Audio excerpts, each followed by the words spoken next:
இன்றைய வேத வசனம் மல்கியா 4:2 ஆனாலும் என் நாமத்திற்கு பயந்திருக்கிற உங்கள் மேல் நீதியின் சூரியன் உதிக்கும், அதன் செட்டைகளின் கீழ் ஆரோக்கியம் இருக்கும்.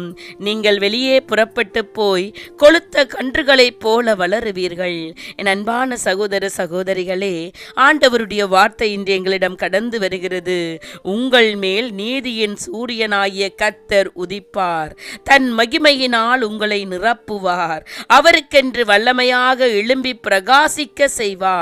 ஆண்டவருக்காக நீங்கள் மகிமையாய் பிரகாசிக்க வேண்டிய கடைசி நேரத்தில் நின்று கொண்டிருக்கிறீர்கள். வேதம் சொல்லுகிறது, இதோ இருள் பூமியையும் காரிருள் ஜனங்களையும் மூடும், ஆனாலும் உன்மேல் கர்த்தர் உதிப்பார், அவருடைய மகிமை உன்மேல் காணப்படும்.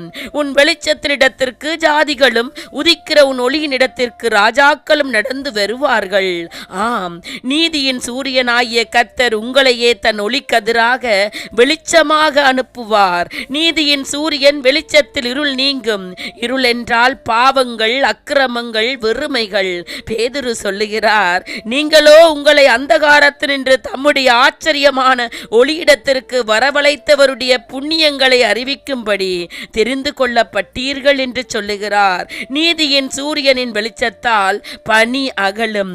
பனி என்றால் ஆவிக்குரிய குளிர்ச்சி, வெதுவெதுப்பான நிலைமை.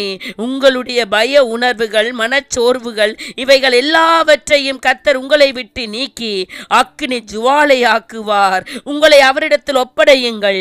அந்தகார லோகாதிபதியான பிசாசு உங்களை ஒருபோது மேற்கொள்ளுவதில்லை. ஆகவே எழும்பி பிரகாசி, உன்னொளி வந்தது, கர்த்தருடைய மகிமை உன்மேல் உதித்தது. நீதியின் சூரியன் என்பது இயேசு கிறிஸ்துவின் வருகையையும் அவரால் வரும் ஆன்மீக ஒளியையும் குறிக்கிறது. தேவன் இருளின் வெளிச்சத்தை தருபவர். அவர் நம்மை பாவத்திலிருந்து குணப்படுத்துபவர்.